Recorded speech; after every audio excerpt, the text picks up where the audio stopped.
Caught his maid secretly using his computer, the CEO was angry, but the lines of code left him froze. "What do you think you're doing with my computer?" Joseph Walker's voice sliced through the silence like a thunderclap, sharp and commanding. His polished shoes clicked against the sleek marble floor as he stepped further into the office, the overhead lights throwing sharp reflections off the glass walls. At his desk, his private desk, sat a woman. Her back straightened instantly, fingers freezing mid-keystroke. She turned slowly, eyes wide, mouth parted in shock. Her blonde hair was tied loosely, a few strands clinging to her face. She wore a janitor's uniform with a badge that read Susan, but she looked nothing like someone who should be anywhere near a CEO's machine. I'm sorry," Susan Brooks stammered, standing up so fast her chair nearly tipped. "I didn't mean to. There was an error in the server log, and I noticed the backup sequence was skipping cycles. I just thought if I could realign the timestamp." Joseph raised his hand, cutting her off. "You thought you could what?" His voice dripped with disbelief. "You're a janitor. You don't belong anywhere near this terminal." He moved forward, fingers already reaching for the intercom to call security, but something on the screen caught his eye. He froze. The lines of code she had just written weren't random. They weren't amateur fumblings. They were precise, lean, and unmistakably familiar. His heart dropped a beat. He stepped closer to the desk, eyes scanning the code. The syntax, the unique shorthand, the comment tags, the indentation. It was like looking at a ghost, one he had tried for months to chase. These lines weren't just well written. They were the exact structure used by the anonymous developer who had saved his company from collapse 6 months ago. The security breach that nearly destroyed Walker Tech had been stopped by a last-minute patch, emailed in by someone who called themselves SB. They had vanished after that, never revealing their identity. Until now. "You wrote this?" he asked, but the anger in his tone had faded into something else, something closer to disbelief. Susan's cheeks flushed as she nodded slowly. "I didn't think anyone would notice. I saw the logs and I just couldn't ignore it. I know I shouldn't have touched anything, but—" "You're SB," Joseph said, more to himself than to her. She looked up at him then, really looked. Her eyes were frightened, yes, but not desperate. There was something steady behind them, a fire that hadn't quite gone out. "Yes," she said quietly. "Susan Brooks, SB." Joseph stared at her, his mind racing. He remembered the meetings with his IT department, the sleepless nights, the pressure from investors. No one could trace the origin of that patch. It had arrived like a miracle, and now it turned out it had come from the woman who emptied trash bins and wiped fingerprints from the conference table. "You're a janitor," he repeated, this time not as an insult but in confusion. "I wasn't always," she replied softly. "Before this, I was a software developer. Before, everything changed." Joseph leaned back slightly, eyes narrowing. "Changed how?" She hesitated, her shoulders tightening. "I had to walk away. It's complicated, but coding, it's what I do. Even now, even if no one sees it." He didn't answer. His mind spun, recalibrating everything he thought he knew about the people in his building, about her. He looked back at the screen, at the logic that had once saved him and was now being quietly typed by a woman who mopped the floors. "You shouldn't be here," he said, but the edge had completely left his voice. "I know," Susan said, her voice small. "Please, don't fire me. I just needed to help. That's all I was trying to do." He looked at her, at the trembling in her hands, at the fire still flickering in her eyes, and for the first time in a long while, Joseph Walker, CEO of Walker Tech, the man who never gave second chances, felt something shift. He stepped away from the desk, let his hand fall from the intercom. "I'm not firing you," he said slowly, "but tomorrow, noon, my office, you're going to tell me everything." Susan blinked in surprise. "You mean—" "I mean," Joseph cut in, his voice quieter now. "Someone like you doesn't just appear out of nowhere. And I want to know how the hell I didn't see you sooner." She didn't smile. but her shoulders eased just a little, and as he turned to leave, she looked back at the screen, her code still glowing quietly in the dark. Hope flickered.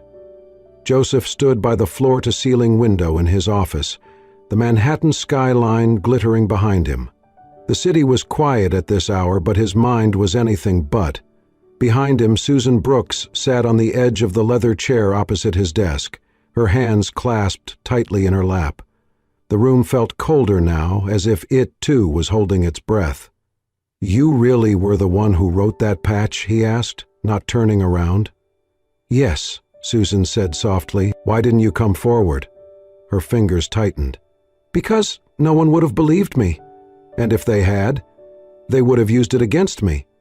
Joseph turned to face her. His expression had softened, but there was still something calculating in his gaze. Not suspicion, just the kind of scrutiny that came from being someone who never left anything to chance. "Explain," he said, folding his arms. Susan looked up at him, her blue eyes clear, though her voice trembled at first. "I used to work at Vinitech," she began. "Junior developer, contract position. No degree, but I proved myself fast. I learned every system they let me near, stayed late, built tools no one asked for. I thought I was building a future." Joseph nodded slowly, saying nothing. "Then one night I discovered something," she continued, "a quiet little back door in their billing module. At first I thought it was a bug, but the more I traced it, the more I realized it was deliberate. Someone high up was redirecting funds, tiny amounts, from customer transactions into a private shell account." She swallowed hard, her voice growing steadier. "I reported it, quietly, through internal channels. I didn't accuse anyone, just asked for it to be reviewed." Joseph's jaw tensed. He could already see where this was going. "They thanked me for my diligence. A week later, my badge stopped working. My login credentials were revoked. I was escorted out with a box of my things and a warning not to speak to the press." Her laugh was bitter. "They made sure I wouldn't. Word spread fast. Every job I applied to after that, radio silence. I was labeled a risk, a whistleblower, a problem." Joseph stepped around the desk and leaned against it, arms still folded. "And the code you sent to us?" "I found the vulnerability in your system by accident," she said. "I was doing janitorial work here one night when I heard your engineers talking about how nothing they tried was working. I looked at the logs, I saw the flaw, and I knew I could fix it. So I did, from a public terminal, using a burner email. I didn't want credit. I couldn't watch another company crash when I knew how to stop it." Her voice cracked at the last sentence. She looked down at her hands. But when she looked up again, her eyes were filled not with regret but with fire. "No one believes someone like me could write real code," she said. "So I stayed hidden, but I never stopped building." The silence between them stretched. Joseph stared at her, his thoughts racing. This woman, this janitor, had outsmarted $1 billion company, then quietly rescued another without asking for anything in return. She had been blacklisted not for incompetence, but for integrity. And he had walked past her in the hallway for months without seeing her. He felt a strange twist in his chest, part guilt, part awe. "How long have you been working here?" he asked quietly. 4 months, Susan said. "And you never thought to tell anyone who you were?" "I have a son," she replied. "He's 6. I couldn't risk losing this job, too. I needed to survive." Joseph exhaled slowly, the weight of her story pressing down on him. "You don't belong cleaning floors," he said at last. She smiled faintly. "Tell that to the people who blacklisted me." "No," Joseph said, shaking his head. "They were wrong, and I was blind." She looked at him, surprised. He straightened up, his voice firm. "Tomorrow we start over. Not just a meeting, a clean slate. I want to see what else you've built, what you're capable of, not as a janitor, but as the engineer who saved this company." Susan blinked, clearly taken aback. "You're serious?" "I am," he said, "and I'm sorry it took me this long to see you." For the first time in a long time, she let herself smile. Small, cautious, but real. It wasn't redemption, not yet, but it was a beginning. The cafe sat on a quiet corner of Brooklyn, tucked beneath ivy-covered brick, a place that smelled of old wood and fresh espresso. Joseph had chosen it for its privacy. No reporters, no cameras, just the low hum of conversation and the occasional hiss of the espresso machine. Susan sat at a corner table near the window, her posture a little stiff, eyes flitting from the coffee cup in front of her to the street beyond. She wore a navy blue cardigan over a plain blouse, her hair neatly tied back. She looked every bit like someone still trying to fit into a world that had once turned its back on her. Joseph arrived right on time, dressed down in a charcoal sweater and jeans, a subtle departure from his usual tailored armor. He offered a small nod as he slid into the seat across from her. "Thanks for meeting me," he said. Susan gave a slight smile. "Not many CEOs invite their janitors out for coffee. Not many janitors write code that saves entire corporations," he replied, and her smile grew a fraction wider. They talked. For the first time, Joseph asked about her ideas, her approach to systems design, how she'd taught herself advanced cybersecurity without formal training. She spoke with confidence, her voice steady and clear, occasionally gesturing with her hands as the fire in her returned. He listened. And then, as the waitress brought a second round of drinks, Joseph leaned forward, voice lower. "I want you on the inside," he said. "There's a project, AI-driven security for our infrastructure. We've hit a wall. I think you could take us through it." Susan blinked, surprised. "You want me to join? Officially?" "I want you to lead," he said. "Not under your initials, under your name." She didn't answer right away. Her eyes darted down to her cup, then back up. "You know what that would mean, right? My name in your system, my past exposed." "I do," Joseph said. "But I don't care what they say. I care what you can do." And just as she opened her mouth to respond, a familiar voice sliced through the warm air. "Tell me you're not serious." Both of them turned.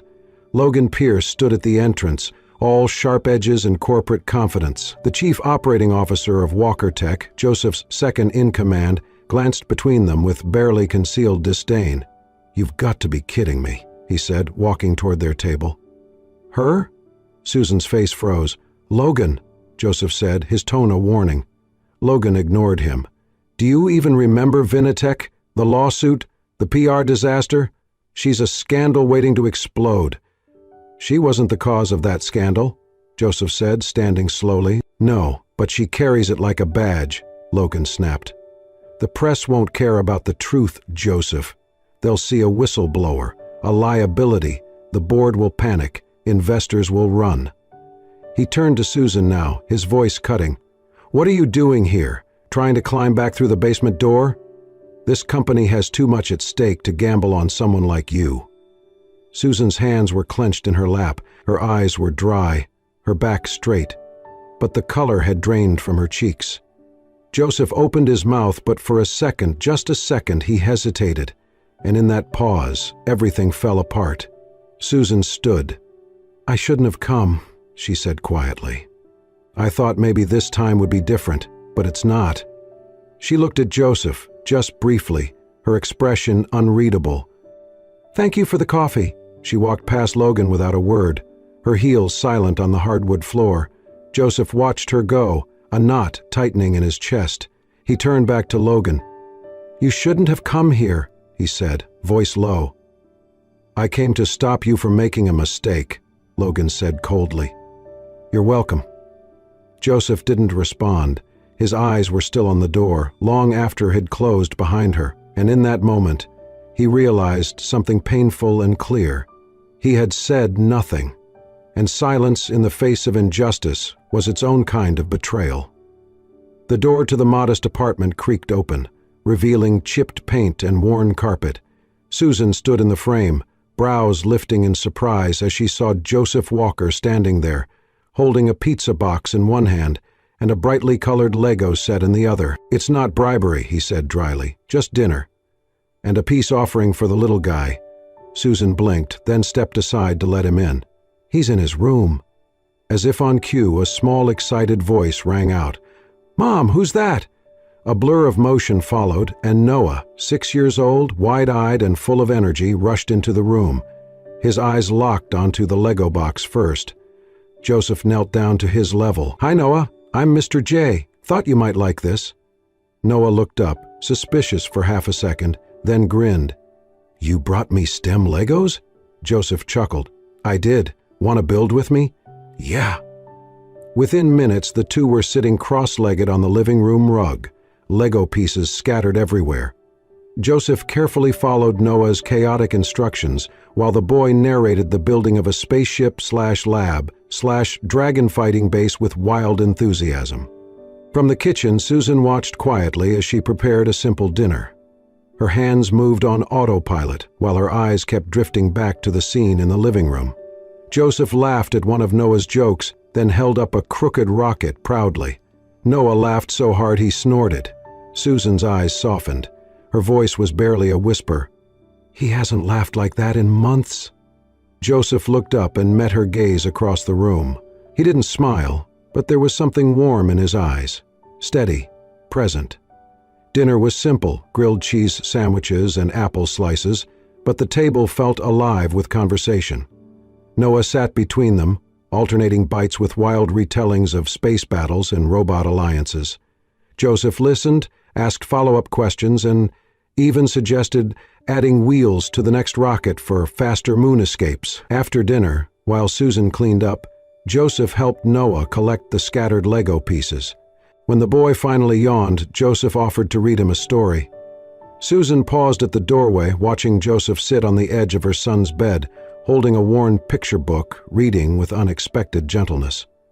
When Joseph stepped back into the kitchen, Susan handed him a warm cup of tea. "Thank you," she said. He took the cup, cradling it in both hands. "For what?" "For being kind," she said. "For not running." Joseph leaned against the counter, his voice quiet. "I've spent most of my life running from things, mistakes, headlines, people. But this doesn't feel like something to run from." Susan looked down at her tea, unsure how to respond. Then her phone buzzed. She picked it up and froze. Her face went pale. "What is it?" Joseph asked. She turned the screen toward him, a blurry photo taken through the apartment window. Her, Joseph, and Noah at the table. Headline: CEO Walker and the Hacker Maid. After hours, scandal? Her hands began to shake. "No," she whispered. "No, no, no. This can't happen. Not again. They'll come after me. After Noah. I just got stable." Joseph gently took the phone from her, set it down, and poured more tea into her cup. He didn't speak right away, just stood beside her in silence, letting the panic ebb. Then, quietly, "I know what it's like to be judged by something you're not," he said. "To have your life turned into someone else's headline." Susan's eyes welled, but she held them back. Joseph placed the cup in her hands. "Let me help you carry this." It was not a promise, not a grand speech, just presence, steady, warm, unwavering. And Susan, for the first time in a very long time, let herself lean on someone else, just a little. The following weeks passed in a quiet storm of work, laughter, and a strange, beautiful new rhythm. Susan was no longer just the janitor.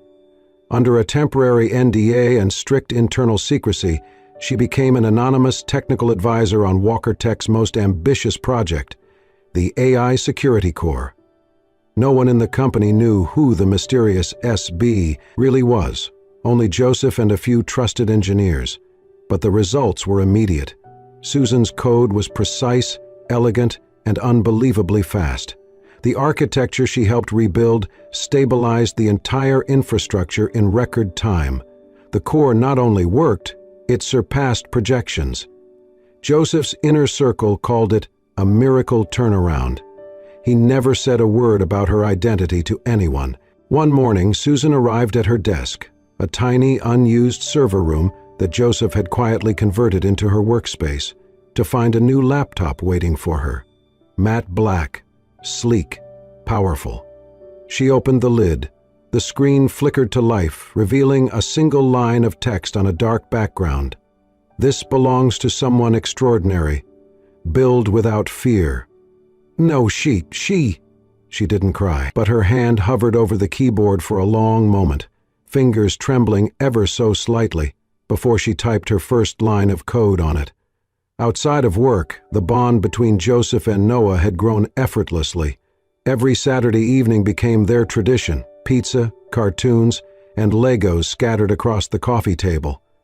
Noah took to calling him Captain Lego, especially after Joseph helped him construct a 3-foot-tall robot with a built-in laser cannon and a snack drawer. One night, Susan paused at the hallway entrance. She stood quietly, watching her son laugh so hard he fell sideways onto Joseph's lap, while Joseph mock-growled in defeat at losing a Lego battle. The warmth in her chest grew thick, painful, beautiful. She blinked rapidly and stepped back before either of them noticed the tears in her eyes. But peace never lasted long. It came in the form of a memo, cold, formal, and devastating. Susan was being called for a clarification meeting with the Walker Tech board. Logan Pierce had quietly submitted a background file on her. Everything about her past at Vinatech, the whistleblowing incident, the blacklisting, the scandal. Joseph found out 30 minutes after the summons had been issued. He burst into the meeting room, document in hand. "Who signed off on this?" he demanded. Logan didn't flinch. "The board has a right to know who's shaping our most sensitive system." "She's the reason the system exists in the first place." "She's a risk," Logan said coldly, "and you're compromising this company by protecting her." That evening, Joseph drove straight to Susan's apartment. She was sitting at the table, staring at the printed letter in her hands. "They know," she said without looking up. "They're going to tear me apart." "No, they're not," he said firmly. "I'm handling it." She shook her head. "I can't do this again. I can't go through another round of questions and judgment and being made to feel like I don't deserve to be where I am." Her voice broke. Joseph stepped forward, took the paper from her hands, and gently pulled her to her feet. "We're not running from this," he said. The next morning, in the elevator to the 40th floor, Susan stood rigid beside him, silent. Her hands were cold, her jaw tight. Joseph reached out, took her hand and held it, not as a gesture, as a grounding. "I'm not letting them take away what you've built," he said, voice low and unwavering. "Not again."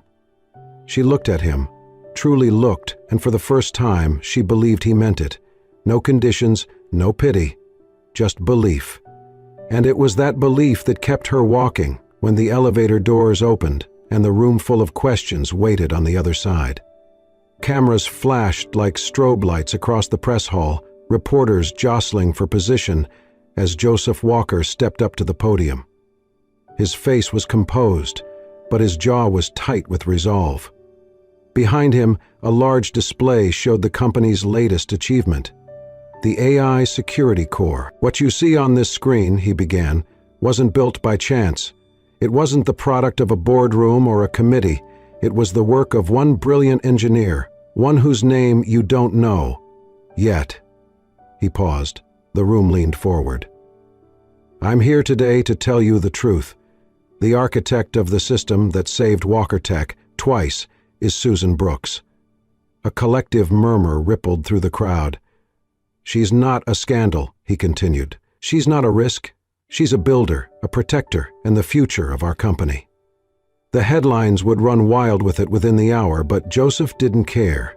The truth mattered more. That night, Susan sat curled up on her sofa, staring out the window at the lights of Manhattan. Her laptop lay untouched on the table beside her. Her hands fidgeted with the sleeve of her sweater. She hadn't said a word in hours. Joseph was sitting a few feet away, on the floor beside the open balcony door. The spring air drifted in, cool, calm, but not enough to settle her nerves. "I'm not ready," she finally whispered. "You are," he said gently. "What if they tear me apart? What if they twist everything again?" Joseph looked out into the city. "Years ago, before I founded Walker Tech, I was running IT for a private bank. One night the server went down. Hard. smoke, data loss, panic, everything. I lost $2 million in encrypted transactions. Gone. Susan glanced at him, surprised. People wanted me fired. I almost quit. But I stayed. I built something better. He turned to face her. We don't always get second chances, he said. But you made your own. That's strength. Susan looked down at her hands. I don't feel strong. You don't have to feel it, he said. You just have to show up. The next morning, the courtroom was packed. Attorneys, executives, media personnel buzzing like bees. Vinitech's lawyers were confident, polished, and armed with years-old accusations and technical jargon.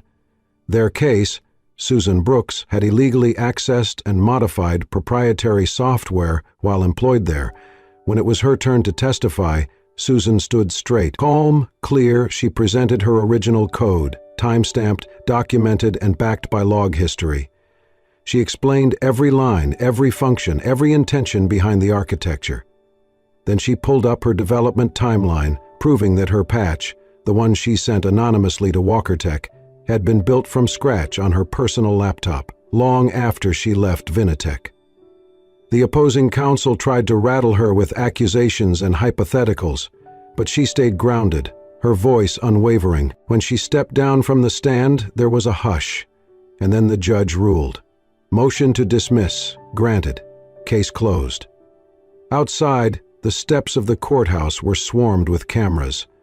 Joseph reached for Susan's arm, ready to guide her through, but she paused and turned to the crowd. I'm not here to clean up anyone's mess, she said, voice firm. I'm here because I built something that mattered, and I won't hide anymore. Flashes popped, questions flew. She raised her hand. And for the record, I don't work for Joseph Walker, she added. I work with him. Inside the building, behind the glass doors, Joseph watched her. Pride welled up in his chest, tight and raw. Not just pride in what she had accomplished, but in who she had become. She didn't need saving. She never had. But he was honored, deeply honored to walk beside her now. When she turned back to him, her eyes met his, and for a single breath in the chaos, it was just the two of them again. Equal, and finally, seen. The main hall of the National Tech Conference pulsed with anticipation. Rows upon rows of professionals, investors, and engineers filled the seats, their eyes fixed on the stage. Logos of global tech giants blinked across massive LED screens. But tonight, all eyes were waiting for one person. Backstage, Susan Brooks stood in the wings, clutching a simple note card in one hand. She wore a tailored navy blue blazer, her blonde hair pinned neatly back. No badge labeled her as guest or support. The name on the screen behind the podium read, Chief Technology Officer, Walker Tech. Her breath caught as the announcer's voice boomed across the hall. Please welcome the brilliant mind behind the AI Security Core, a woman who changed the future of tech from the shadows, Susan Brooks. Applause erupted. She stepped onto the stage, not with bravado, but with quiet confidence, her heels clicking steadily as she approached the microphone. She paused, took in the sea of faces, and smiled. I never imagined I'd be here, she began. Not because I doubted my work, but because I was told over and over that someone like me didn't belong. She held the silence for a moment. I used to be a janitor, not metaphorically, literally. I cleaned the offices of the very people designing systems I knew I could improve. I wasn't invisible because I had nothing to offer. I was invisible because no one ever asked if I did. A hush fell over the crowd. I didn't have a degree. I didn't have connections. I had a son to raise, a past I couldn't erase, and code I wrote at night while he slept. She looked down at the card in her hand, then folded it quietly and placed it in her pocket. I built in silence, but I never stopped building. Her voice strengthened. And today, I'm standing here not as a token, not as an exception, but as proof that brilliance doesn't come with a title, and courage doesn't wait for permission. A pause. Talent has no title. Courage needs no permission. For a heartbeat, no one moved. Then the entire room rose to its feet. Applause thundered, People clapped, cheered, some even wiped their eyes. The headlines would come quickly, "The Invisible Engineer Who Changed the Game." But in that moment, Susan wasn't thinking about news cycles or tech blogs. She was thinking about the woman she used to be, and the little boy waiting for her backstage. An hour later, Susan walked through the quiet hallway behind the main stage. She passed bouquets, handshakes, congratulations. She finally stepped into the private lounge where Joseph sat on a couch, his coat draped over his shoulder, and in his arms, Noah slept soundly, curled against his chest, a half-finished juice box still clutched in one small hand. Joseph looked up as she entered. He didn't say a word, just smiled. Susan crossed the room slowly. Her heels no longer clicked. They barely made a sound. She stopped beside him, looking down at the man who had waited, held, stayed. Then, gently, she placed a hand on his shoulder. Her eyes were soft, full. "You stayed the whole time?" she whispered. "Wouldn't miss it for the world," he murmured, careful not to wake the boy. She nodded, then sat beside him, close. No words were needed after that, not tonight. The leaves in Central Park had turned to gold and fire. Crisp autumn air rustled through the trees, scattering little bursts of color along the winding path. The late afternoon sun dipped low behind the skyline, casting a golden hue over everything it touched. Joseph Walker stood at the edge of a quiet clearing, hands on his hips, a playful smirk tugging at the corner of his mouth. "You sure about this, buddy?" he asked. Noah, bundled in a puffy red jacket and full of uncontainable energy, bounced in place. "Oh, 100%, the boy shouted. "First one to the bench wins." Joseph glanced at the nearby bench where Susan sat watching them, arms crossed, smiling. "All right," Joseph said. "On your mark. Get set. Go." Noah took off like a rocket. Joseph ran after him, but just enough. He slowed a little when Noah looked back, then exaggerated his stumble on a patch of leaves. Noah squealed with delight as he reached the bench first and turned triumphantly. "I win! I'm the fastest!" Joseph, panting dramatically, collapsed onto the grass beside the path. "Fastest engineer in the city," he declared, throwing his arms up in surrender. Susan laughed, a real, full laugh that bubbled out of her as she sat on the bench, cheeks flushed from the wind. Noah darted back to Joseph and flopped down beside him, both of them laughing. Eventually, Joseph stood and brushed the leaves from his coat. He walked over to Susan, reaching out his hand.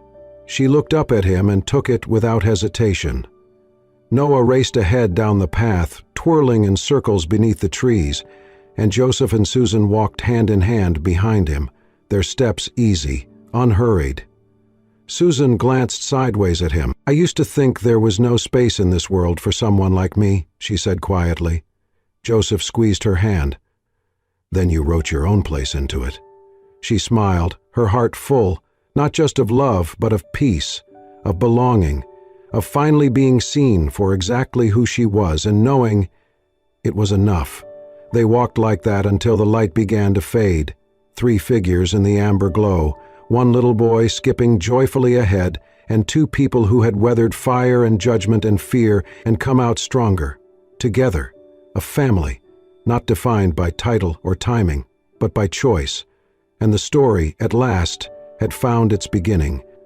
Sometimes, the strongest people are the ones no one notices until they rewrite the rules. Susan didn't just find a second chance. She created one. With courage, code, and quiet resilience, she proved that even those pushed to the margins can rise, can lead, can change the game. And Joseph? He didn't just see her, he stood with her. Because love in its truest form doesn't rescue, it recognizes. If this story moved you, touched your heart, or reminded you that everyone deserves a place to shine, don't forget to subscribe to Soul-Stirring Stories, Soul-Stirring Stories, where every story touched the heart and every ending is a new beginning. Click subscribe and turn on the bell so you never miss the next unforgettable journey.